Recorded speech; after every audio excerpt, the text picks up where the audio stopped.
संजय जी, आप तो इस फैसले के, आपको तो ये पसंद ही नहीं था जो सरकार लेकर आई, लेकिन अब कोर्ट का फैसला तो इसी दिशा में।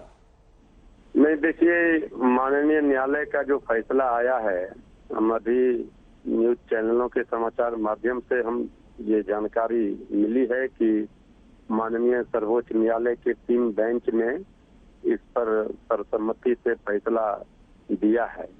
अब पूरे फैसले की जब तक कॉपी नहीं आ जाती है, इसकी समीक्षा नहीं होती है, तो माननीय न्यायालय के फैसले पर तो कोई राजनीतिक टीका टिप्पणी नहीं की जा सकती है। उनके फैसले का सम्मान है। बाकी पार्टी का नेतृत्व इस पर समीक्षा करेगा, इस पर देखेगा।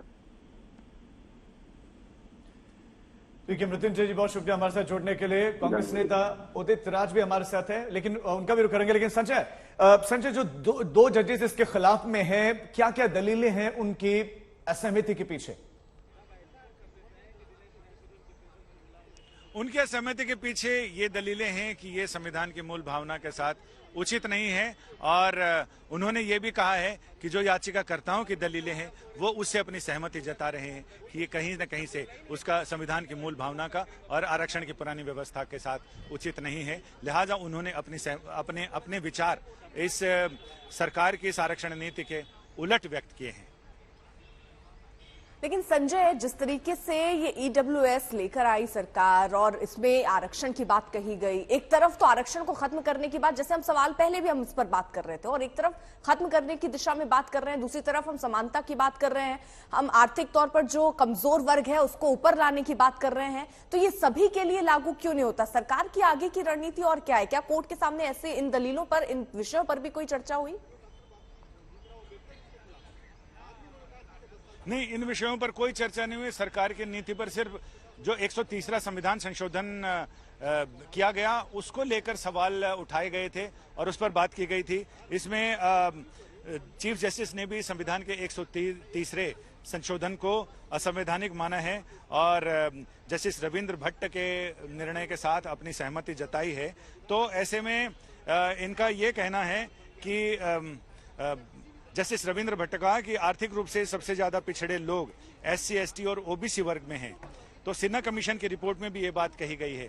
लिहाजा अब इसको अलग से आरक्षण देने की बात उचित नहीं है, क्योंकि जो अगड़ी जाति के लोग हैं उनको लेकर ये कि आर्थिक रूप से आरक्षण देना ये किसी भी तरह से उचित नहीं है, क्योंकि संविधान ये कहता है शैक्षिक, सामाजिक और राजनीतिक रूप से पिछड़े लोगों को आरक्षण दिया जाए। आर्थिक रूप से अलग से आरक्षण, सिर्फ इसी क्राइटेरिया पर आरक्षण देने का कोई मतलब नहीं बनता है। लिहाजा संजय, हम आपके पास लौटने, बहुत इंटरेस्टिंग पॉइंट आपने कहा, लेकिन इस वक्त कांग्रेस नेता उदित राज हमारे साथ जुड़ गए हैं। उदित जी, संविधान के मूल ढांचे के खिलाफ नहीं है ये संशोधन, सुप्रीम कोर्ट का फैसला, आर्थिक रूप से आर्थिक आधार पर आरक्षण मिलेगा। देखिए, ऐसा है कि इसी सुप्रीम कोर्ट ने हमेशा इंदिरा साहनी केस का हवाला देते हुए कहा कि 50% से ज्यादा सीमा कभी भी लांघी नहीं जा सकती आरक्षण की। आज उसी सुप्रीम कोर्ट ने जब सवर्णों को आरक्षण देने की बात आई तो कहा कि सुप्रीम कोर्ट संविधान से कोई बाध्यता नहीं। मैं सवर्णों के आरक्षण देने के पक्ष में हूँ। जो गरीब सवर्णों को आरक्षण दिया, मैं उसका विरोध नहीं कर रहा हूँ। उस मानसिकता का 1992 से लेकर के कितने सारे मुकदमे हम लोगों ने लड़े हैं तमिलनाडु का और जगहों पर। हर बार इसी बात का हवाला देते हुए रोक दिया जाता था कि हटाओ, फाइल फेंक देना, रिजेक्ट कर देना कि 50% से ज्यादा आरक्षण हो ही नहीं सकता। आज सुप्रीम कोर्ट की मानसिकता क्यों बदल गई? मैं फिर कहना चाहता हूँ कि ईडब्ल्यूएस आरक्षण के विरोध में मैं नहीं हूँ, मैं साफ कह देना चाह रहा हूँ। देखिए, इस मानसिकता की बात कह रहा हूँ। मेरा यही कहना है। धन्यवाद।